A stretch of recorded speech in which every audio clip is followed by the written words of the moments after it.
Friends, एक बहुत सुहानी शाम, हिमाचल की सुंदर वादियां, सोलन, और मेरे भाई अनुज श्री रवि गोयल जी मेरे साथ उपस्थित। कई बार हम अप्रत्यक्ष चर्चा करते हैं, कई बार प्रत्यक्ष पॉडकास्ट भी करते हैं, पहले भी आपने सुना होगा। आज हमारा विचार बिल्कुल अलग विषय पर जाने का है। फ्रेंड्स, यू ऑल नो, इस देश के बहुत पुराने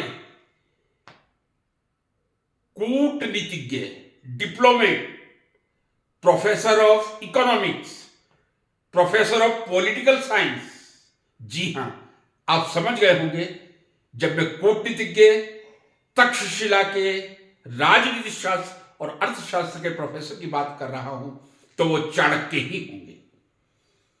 चाणक्य के बारे में तो हम चर्चा नहीं करेंगे ज्यादा, लेकिन चाणक्य ने एक बहुत सुंदर वाक्य कहा था जो कई बार आपको पढ़ने और सुनने को मिल जाता है, और वो वाक्य था, निर्माण और प्रलय दोनों शिक्षक की गोदी में ही पलते हैं। जी हां, निर्माण और प्रलय दोनों शिक्षक की गोदी में ही पलते हैं। मैं सही हूं गोयल साहब? आप बिल्कुल सही कह रहे हैं। आज का जो हम विषय रख रहे हैं थोड़ा सा मॉडिफाइड है, क्योंकि इसमें तो कोई अतिशयोक्ति नहीं।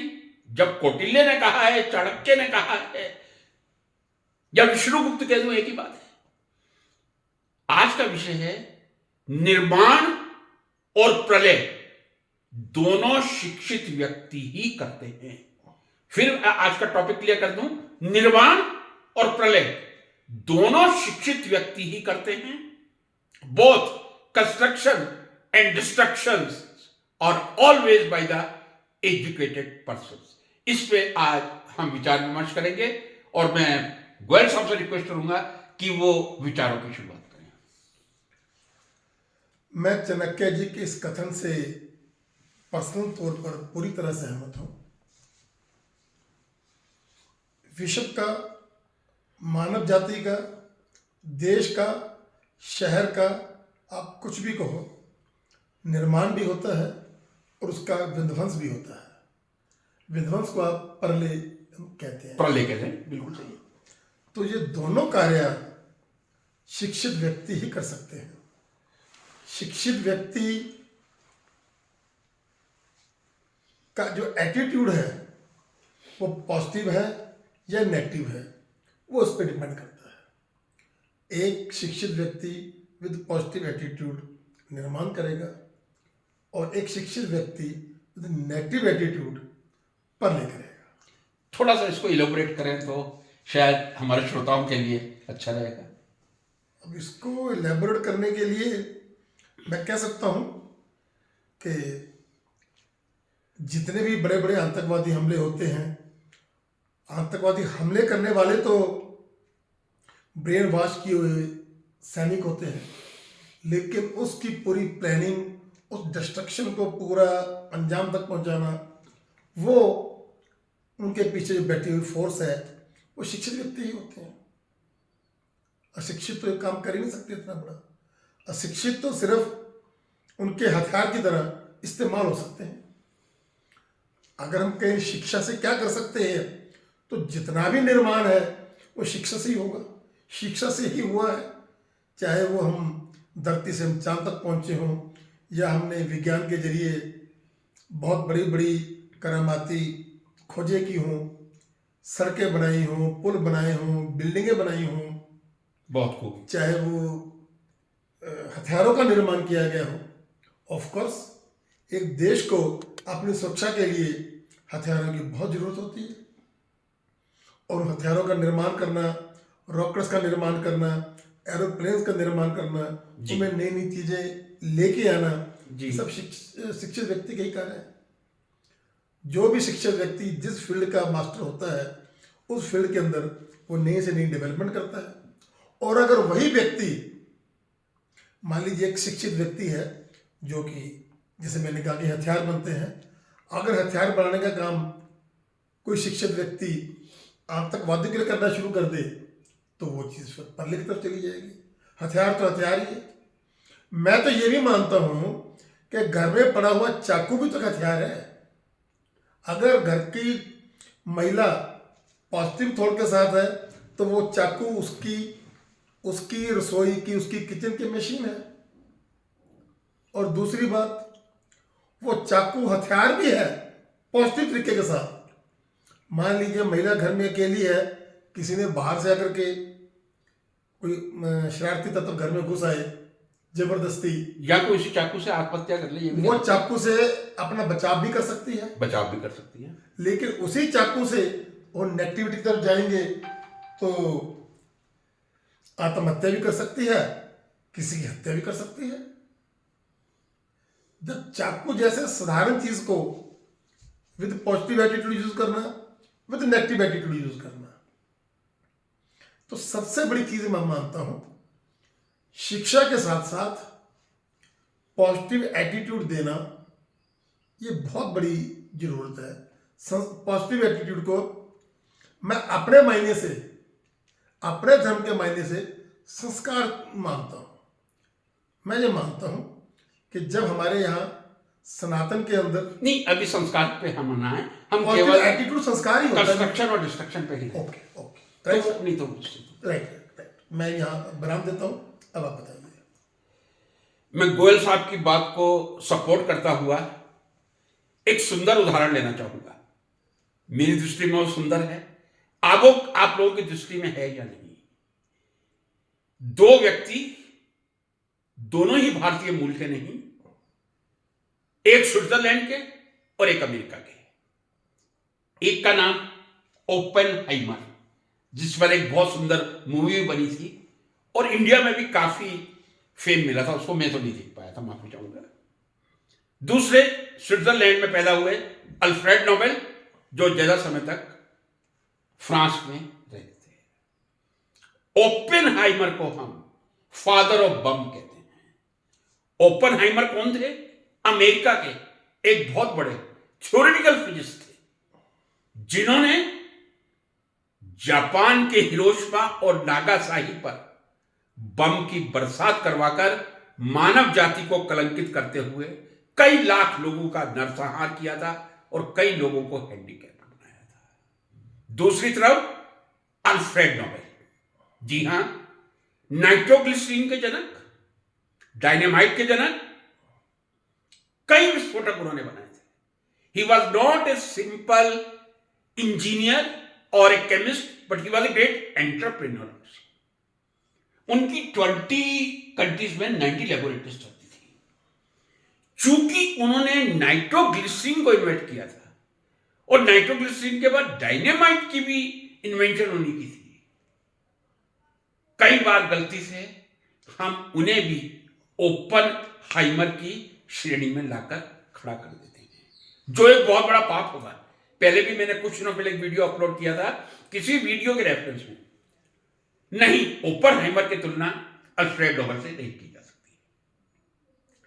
यहां मैं गोयल साहब के मत से बिल्कुल सहमत हूं कि एक शिक्षित व्यक्ति जो बहुत बड़े थ्योरेटिकल फिजिसिस्ट थे, ओपेनहाइमर, उन्होंने एटम बम का डिस्ट्रक्टिव यूज किया था। दूसरे व्यक्ति थे अल्फ्रेड नोबेल, जिनको कई बार गलत समझा जाता है और उनकी ओबिचुअरी भी फ्रांस में एक बार छपी थी, जो उन्होंने खुद पढ़ी थी जब उनके ब्रदर लुडविग की डेथ हुई थी। Merchant of death is dead. और तभी उन्होंने अपने 355 पेटेंट से एकत्रित की गई जो राशि थी, वो पूरी 5 नोबेल प्राइज स्टेब्लिश करने के लिए लगा दी थी, और 6वां नोबेल प्राइज बाद में शुरू हुआ था। तो एक शिक्षा रचनात्मक और दूसरी शिक्षा विध्वंसात्मक। अल्फ्रेड नोबेल तो केमिस्ट थे, लेकिन ओपेनहाइमर थ्योरेटिकल फिजिसिस्ट थे। तो यह बात पूरी तरह सही है, एक शिक्षित व्यक्ति निर्माण का कार्य भी कर सकता है, सृजन का काम भी कर सकता है और विध्वंस भी कर सकता है। इसमें कहीं कोई संदेह नहीं रहता। बिल्कुल मैं गोयल साहब की बात से सहमत हूं। लेकिन आज का जो टॉपिक हमने सेलेक्ट किया है, निर्माण और प्रलय दोनों शिक्षित व्यक्ति ही करते हैं। अब मैं अपने मूल विचार पे आना चाहूंगा कि जो व्यक्ति वास्तव में शिक्षित है, जिसने वास्तव में शिक्षा ग्रहण की है, वो कभी विध्वंसात्मक कार्य नहीं करेगा, वो हमेशा रचनात्मक कार्य करेगा। यूनिवर्सिटीज में जितने प्रोफेसर हैं जो रिसर्च में लगे हुए हैं, या जो रिसर्च लेबोरेटरीज है हमारी कंट्री की, CSIR की, DRDO की, डिपार्टमेंट ऑफ एटॉमिक एनर्जी की, वो सब रचनात्मक कार्यों में लगे हुए हैं।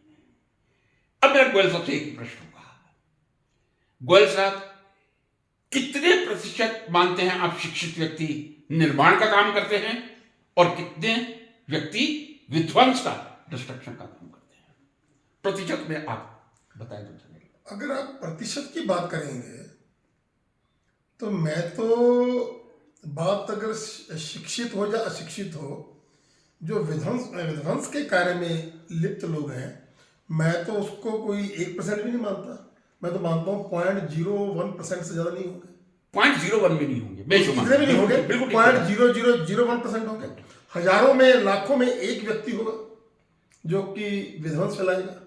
लाखों में हो सकता है, हजारों में भी संभव नहीं है, शायद मैं परसेंटेज उसकी निकाल नहीं पाऊंगा। नहीं, बिल्कुल ठीक कह रहे हैं, लाखों में मिलेगा एक। आपने करोड़ों में, लाखों में एक के दे, मीन्स मैं चलिए 1 लाख में भी कह देता हूं। वैसे 1 करोड़ में एक कहना बहुत, या चलिए 1 लाख रख लेते हैं, चलिए 1 लाख में मतलब मिनिमम लोग होंगे बस। 1 लाख में एक व्यक्ति विध्वंस का काम करता है, बाकी 1 लाख में से जितने बचे हुए लोग हैं, 99,999 वो सृजन का काम करते हैं, सृजन करते हैं। तो फिर तो निष्कर्ष यही निकलना चाहिए कि शिक्षित व्यक्ति सृजन का ही कार्य करता है, विनाश का नहीं करता है। ये जो चाणक्य जी ने कहा था, हमने वहां से बात शुरू की थी जी। हम डिस्कशन को इस लेवल पे लेके आए हैं सिर्फ इस बात के लिए कि समाज के अंदर कभी भी ये धारणा नहीं बननी चाहिए कि अगर व्यक्ति शिक्षित है तो वह नेगेटिव नहीं हो सकता। मैं तो केवल इसकी इतना मानता हूं कि शिक्षित भी नेगेटिव हो सकता है। ये कई बार ये हमें ये फॉर्मूला सुनने को मिलता है कि फला आदमी तो पढ़ा लिखा आदमी है, वो तो गलत नहीं हो सकता। सिर्फ इस विचार को थोड़ा साइड करने के लिए कि ये कोई 100% पॉसिबल नहीं है। अगर कोई शिक्षित व्यक्ति नेगेटिव हो जाए तो वो नेगेटिव कार्य भी कर सकता है, ये चीज संभव है। लेकिन उनका प्रतिशत आप नेगेटिव व्यक्ति का भी उतना ही मानते हैं? नहीं मानता, मैं तो प्रतिशत बता दिया जी, तो लाखों में एक होगा। लाखों में एक व्यक्ति नेगेटिव आप कह रहे हैं? सोचा 10 लाख में एक मिलेगा, बहुत अच्छी बात है। यदि 10 लाख में एक है तो और भी अच्छी। यदि 1 लाख भी मान लें, चलिए एक व्यक्ति नेगेटिव है या डिस्ट्रक्टिव काम कर रहा है, मैंने आपको सिर्फ ये कहा है अभी कि इस धारणा को, ये धारणा ना बन जाए कि अगर कोई व्यक्ति शिक्षित है तो वो गलत कार्य कर नहीं सकता। ये धारणा ना बन जाए, इस धारणा को रोकने के लिए ये बात चाणक्य जी ने कही होगी कि परले भी शिक्षित व्यक्ति की गोद में ही पलती है, ताकि लोगों का जो एटीट्यूड है वो पॉजिटिव बने। मुझे ऐसा लगता है, मैं आई मे बी रॉन्ग और मे बी राइट। अब मैं 2 बातों का आपको उत्तर दूंगा जी, बाद में आऊंगा चाणक्य जी ने क्या कहा था और किस संदर्भ क्यों में कहा था। पहले आपके मैं पहले प्रश्न का उत्तर देना चाहूंगा जी। यदि 1 लाख में से, जी। मैं कहता हूं यदि कोई 1000 में से भी एक होता है तो उसको हम हिंदी में अपवाद, इंग्लिश में एक्सेप्शन कहते हैं। बिल्कुल एक्सेप्शनल ही तो होते हैं। एक्सेप्शन या अपवाद होना और एक शिक्षित व्यक्ति का डिस्ट्रक्टिव होना, दोनों में थोड़ा अंतर होगा। जी ठीक है, आप एग्री करेंगे मेरी बात? मैं बिल्कुल एग्री करूंगा। अब मैं दूसरी बात पे आता हूं जो आपने मेरे लिए रखी थी। आपने बिल्कुल ठीक कहा कि शुरुआत मैंने ही की थी और यह कहा था कि चाणक्य ने कहा है निर्माण और प्रलय दोनों का निर्माण जी शिक्षक की गोद में होता है। मैं कोई शिक्षा शास्त्र का विद्यार्थी नहीं हूं, मैं रसायन शास्त्र का एक छोटा सा विद्यार्थी हूं। जी, लेकिन आप रसायन शास्त्र के विद्यार्थी नहीं है, आप रसायन शास्त्र के शिक्षक हैं। आप नहीं, विद्यार्थी तो बहुत पहले रहे होंगे। शिक्षक वही होता है जो लगातार पढ़ता रहे। जी। शायद आपने मेरी 2-4 पुस्तकें तो देखी होंगी। अब मैंने आपकी सारी पुस्तकें दूर से देखी हैं, क्योंकि उन पुस्तकों को ठीक से देखने की तो मेरी नहीं, औकात ही नहीं है। ये तो इसको मैं जलानवाजी कहूंगा। चलिए हम मूल बिंदु पर आ जाते हैं। मैं एक विद्यार्थी हूं और आजीवन विद्यार्थी रहूंगा, और जितना आप पढ़ेंगे आपको ऐसा लगेगा कि अभी ज्ञान का घड़ा खाली है, अभी तो बहुत कुछ बाकी है, कुछ किया ही नहीं। क्या अभिप्राय रहा होगा चाणक्य जी का? कहा गया है कभी यदि किसी देश का विनाश करना हो, किसी देश का विनाश करना हो, मैं डिस्ट्रक्शन की बात नहीं कर रहा, तो उसकी शिक्षा पद्धति पर हमला कर दीजिए। यदि आपको किसी देश का विनाश करना हो, आप कुछ मत कीजिए, उसकी शिक्षा पद्धति को खत्म कर दीजिए, अपने आप वो विनाश की कगार पर पहुंच जाएगा। और ये बात सही भी है। लॉर्ड मैकॉले, जिन्होंने एक ऐसा एजुकेशन सिस्टम लाकर खड़ा कर दिया था जहां भारतीयों की अपनी अस्मिता समाप्त हो गई थी। एक क्लेरिकल जॉब के लिए, यस मैन बनाने के लिए लॉर्ड मैकॉले ने जो शिक्षा लाई थी, वो भारत की शिक्षा को विध्वंस करने के लिए लाई थी। मैं सही कह रहा हूं? लॉर्ड मैकॉले ठीक हो गए, मैं इस पे जनक मन नहीं कर सकता। अब शिक्षक एक साधारण कवि नहीं होता, शिक्षक साधारण नहीं होता। निर्माण और प्रलय दोनों उसकी गोद में पड़ते हैं।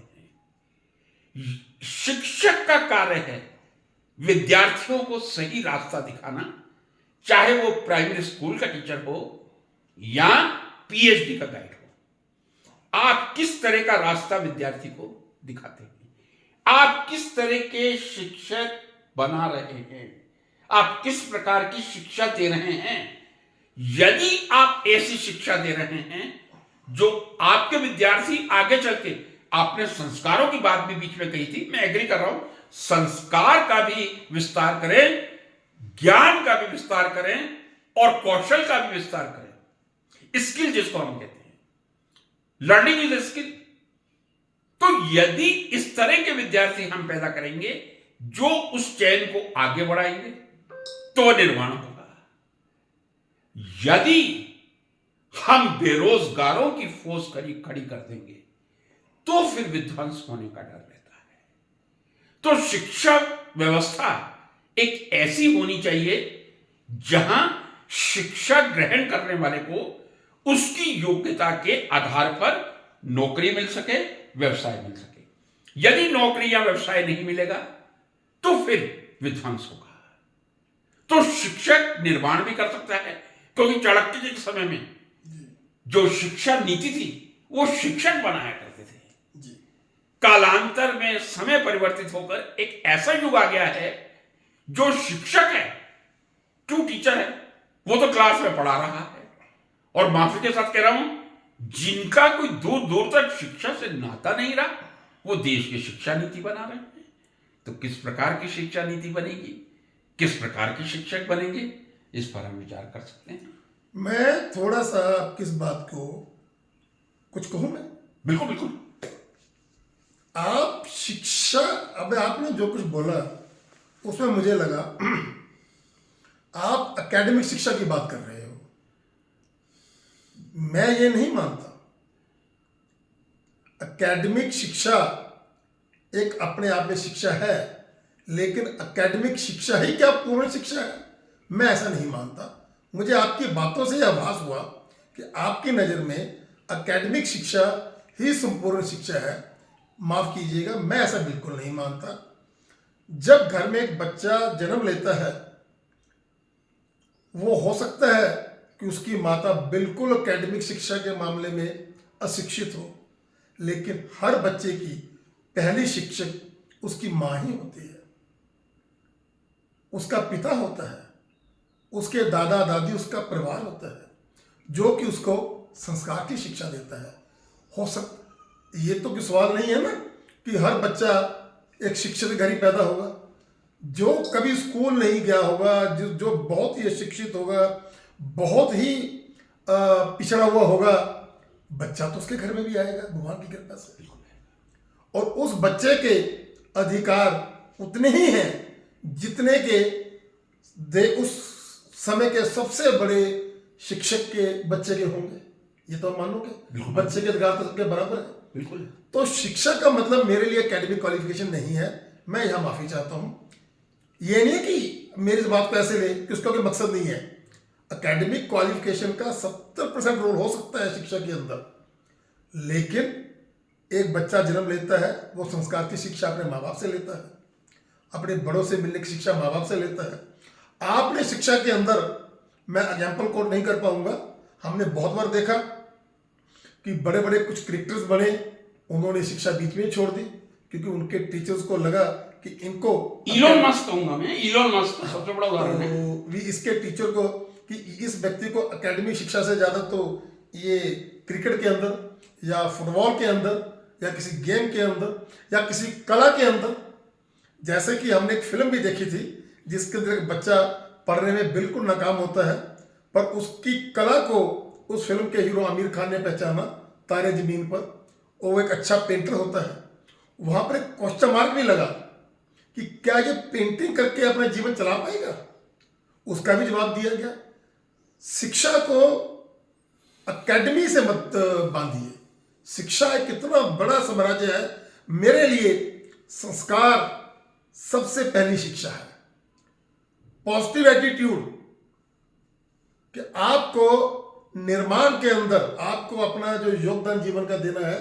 हर व्यक्ति पीएचडी नहीं कर पाएगा, ये आपको भी पता है कि आपके लेवल के 140 करोड़ लोगों में से कितने हैं लोग, तो क्या बाकी लोग बेकार हैं? नहीं, वो आपसे नीचे हो सकते हैं, लेकिन उनका समाज निर्माण में योगदान वो तो सबका आएगा। एक रिक्शा पुलर का भी आएगा। क्या एक इंजीनियर बिल्डिंग अपने हाथों से बनाएगा?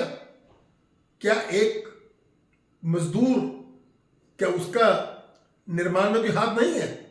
मजदूर ही निर्माण कर रहा है, एक मिस्त्री निर्माण कर रहा है। तो विश्व के निर्माता, जब हम निर्माण की बात करते हैं तो उसके अंदर एकेडमिक शिक्षा का महत्व 100% नहीं हो सकता, 60-70% तो रहेगा। मेरे हिसाब से 100% नहीं होता। मैं तो एक ही बात मानता हूं कि सबसे बड़ी शिक्षा होती है संस्कार की शिक्षा। आपके अंदर एक संस्कार हो, उस संस्कार से आपको एक पॉजिटिव एटीट्यूड मिले, और उस पॉजिटिव एटीट्यूड से आप जिस दिशा में अपने आप को सक्षम पाते हैं उस दिशा में अपना कार्य करें, और देश के निर्माण के अंदर, परिवार के निर्माण के अंदर अपना योगदान दें।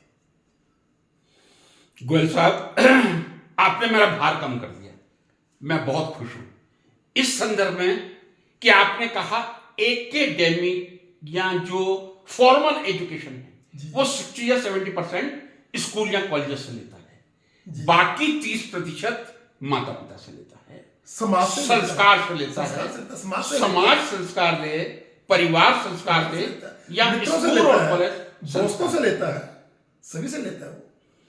अब मैं एक बहुत जल्द बिंदु पर आ रहा हूं। जब आपने बार बार संस्कार शब्द का नाम लिया जी, तो मैं थोड़ा सा अब मुझे इस तरफ आना पड़ा है। बिल्कुल। वैसे मैं चाहता था कि चर्चा आज निर्माण और विध्वंस तक सीमित रहे, कोई बात। जब आप संस्कारों पर इतना जोर दे रहे हैं तो संस्कार की भी थोड़ी चर्चा हो जाए। जी, हो जाए। और मैं मानता हूं कि जिंदगी में शिक्षा से पहले संस्कार आवश्यक होते हैं जी। यदि संस्कारी होगा तो सही शिक्षा लेगा। मेरी बात फिर कह रहा हूं, यदि संस्कारी होगा सही शिक्षा लेगा, अदरवाइज उसकी शिक्षा सही नहीं होगी। लगभग 1 या 2 दिन पहले मैंने एक वीडियो डाला था और उसमें तुलसीदास जी की चौपाई का वर्णन किया था। भय बिन होए न प्रीत, means without fear there is no any affection. Without fear, बिना डर के प्रीति, अफेक्शन पैदा नहीं होते। राइट। यदि बिना फियर के अफेक्शन पैदा नहीं हो सकता, किस प्रकार 70% आप एकेडमिक कह रहे हैं ना? जी। इसको पैमाना बांध के मैं बात कर रहा हूं। हम किस देश का निर्माण कर रहे हैं जहां शिक्षक को इतनी भी पावर नहीं है कि वो विद्यार्थी को शब्दों से भी दंडित कर सके। जी, उसको दंड देने का अधिकार हमने छीन लिया है, माता पिता ने छीन लिया, समाज ने छीन लिया। ये स्थिति पैदा हुई है। मैं आपसे बिल्कुल सहमत हूं। आज आज से नहीं, पिछले लगभग 20-25 साल से ये स्थिति पैदा हुई है कि शिक्षक जो है अपने शिष्य को कुछ कह ही नहीं सकता। बिल्कुल नहीं कह जबकि जिस जमाने में हमने शिक्षा ली, बिल्कुल हम इतना डरते थे, हमें जोर जोर से थप्पड़ पड़ते थे, हमारे हाथों के ऊपर में डंडे से, नहीं तो वो किसी भी स्केल तक से पिटाई होती है। हमने खाई है ये पिटाई। बिल्कुल सत्य कह रहा है। और मैं ये मानता हूं, यदि आपने खाई है तो मैं आपसे लगभग 7 साल बड़ा हूं। आपने भी खाई होगी। तो मैंने तो कितनी खाई होगी आप सोच तो सकते हैं। आपने नहीं खाई होगी क्योंकि आप एक मतलब कि आपका जो है पढ़ाई की तरफ था। मैं नहीं शुरू से शरारती किस्म का था। ना मजा आ गया। और आज का जो जमाना आ गया कि एक शिक्षक अपने स्टूडेंट को कह ही नहीं सकता, ये सबसे बड़ा कारण है कि आज का जो युवा है वो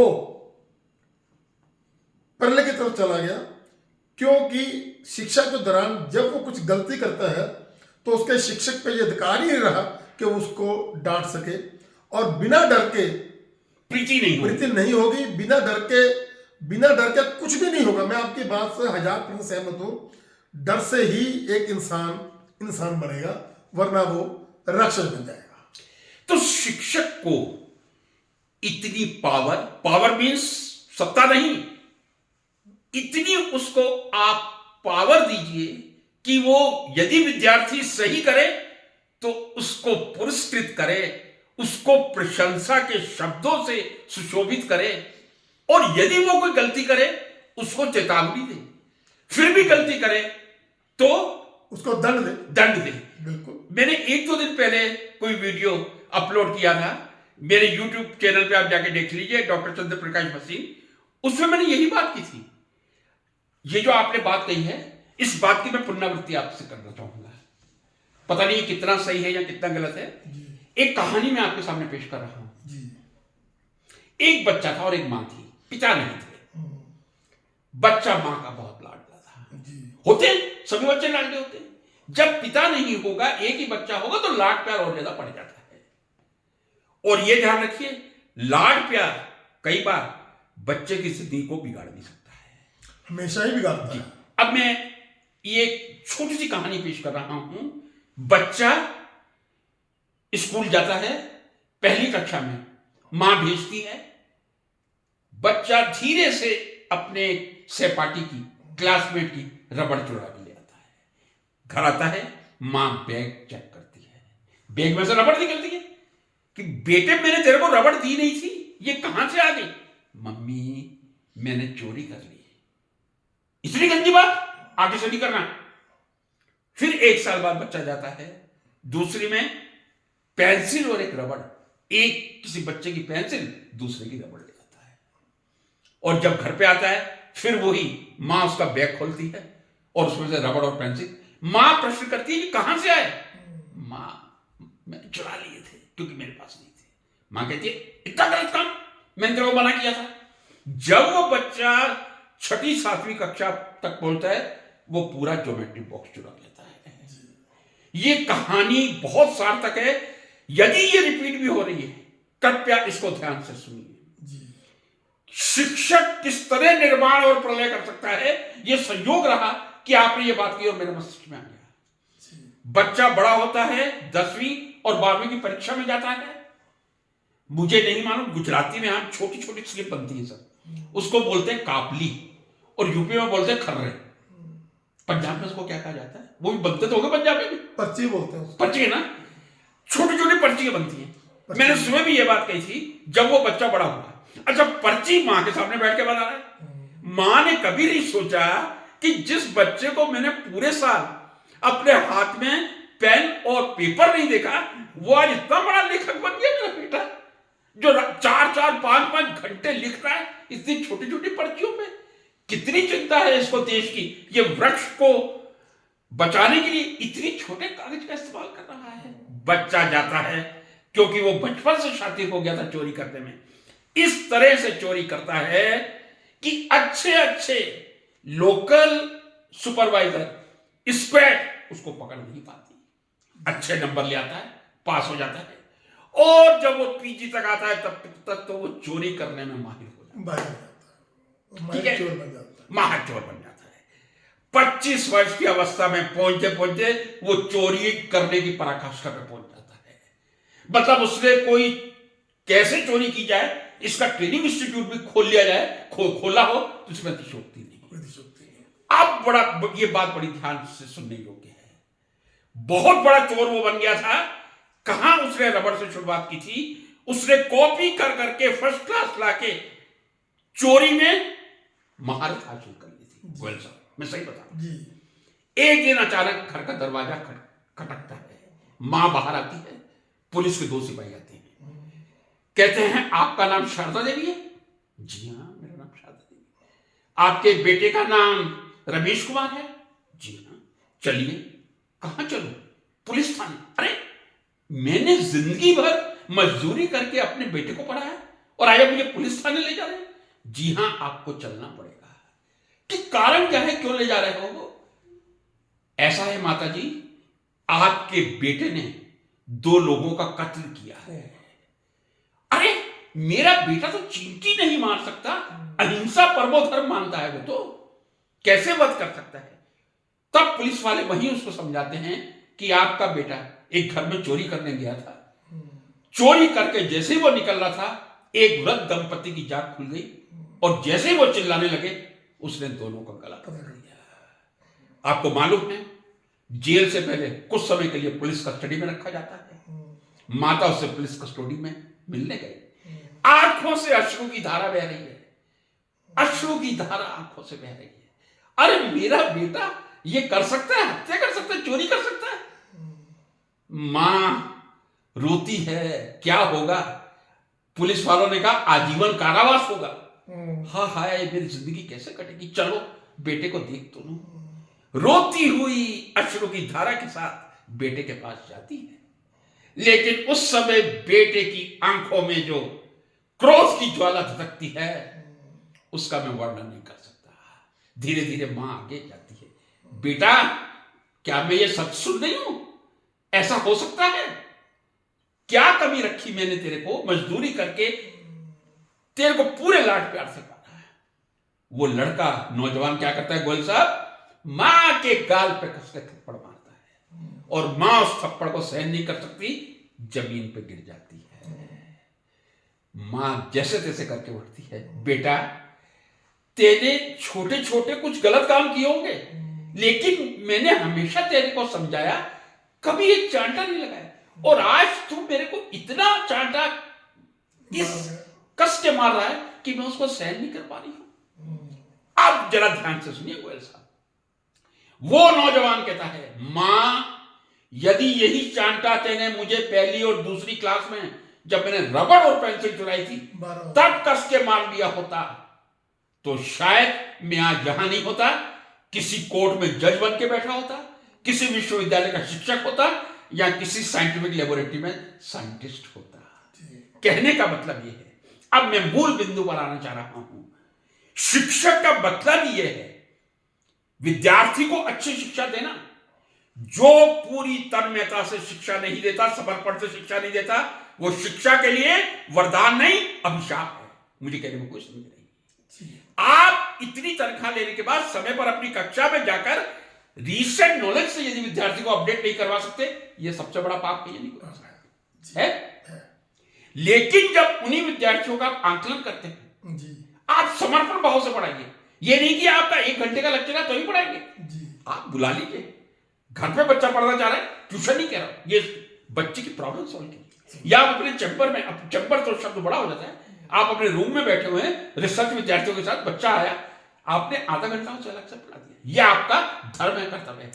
लेकिन यदि कोई विद्यार्थी नकल करता है और आप उसको माफ कर देते हैं तो ऊपर वाला उस शिक्षक को कभी माफ नहीं करेगा। क्या आप मेरी बात से सहमत हैं या नहीं? मैं पूर्णतः सहमत। सुबह भी मैंने एक बात कही थी और एक बात अब भी कहूंगा। यदि कोई आपने स्लिप का ना, चलिए पंजाब में उसको स्लिप कह दें, गुजरात में कापनी कह दें, यूपी में खतरा कह दें, चाहे 1 हो या 100 हो, दोनों ही दंड के भागी हैं। आप ये कहकर विद्यार्थी को नहीं छोड़ सकते, चलो 1 निकल गई छोड़ दीजिए, चोरी चोरी है। किस तरह शिक्षक निर्माण कर सकता है? कक्षा में समर्पण भाव से पढ़ा के विद्यार्थी के जीवन का निर्माण कर सकता है। और एक गोयल साहब ने बात और कही थी, मुझे याद आ गई, मैं उसका भी उत्तर दूं। शिक्षक का यह कर्तव्य है कि वो विद्यार्थी की क्षमताओं को परखे। खैर हायर क्लासेस में जब एमएससी में हम लोग पढ़ाते हैं या एमएससी में पढ़ाता था, तब वो समय थोड़ा आगे चला जाता है, लेकिन निश्चित रूप से मैं कह सकता हूं 10वीं से 12वीं के बीच या 9वीं से 12वीं के बीच स्कूल में इस तरह का समय होता है जब विद्यार्थी की रुचि को एक टीचर या अध्यापक पहचान सकता है। वो जान सकता है यह अच्छा खिलाड़ी बनेगा, अच्छा अभिनेता बनेगा या अच्छा नेता बनेगा। वैसे नेताओं और अभिनेताओं में कोई ज्यादा फर्क नहीं गया, लेकिन चलिए, अच्छा नेता बनेगा, अच्छा अभिनेता बनेगा, अच्छा शिक्षक बनेगा, अच्छा वकील बनेगा। तो एक ये शिक्षक का ये भी कर्तव्य, आपने बहुत सही कहा, कि वो विद्यार्थी की क्षमताओं को पहचाने। मैं समझता हूं यदि दुनिया के सर्वश्रेष्ठ शिक्षक मैं कह दूं स्वामी रामकृष्ण परमहंस थे जी, जिन्होंने विवेकानंद जी की क्षमताओं को पहचाना था। विवेकानंद जी ने उनसे जाकर प्रश्न किया, क्या आपने भगवान को देखा है? चाहे वो सत्य था या सत्य में नहीं जाता। उन्होंने कहा हाँ देखा है। बोले कैसे देखा है? जैसे तू मुझे देख रहा है मैं तेरे को देख रहा हूं।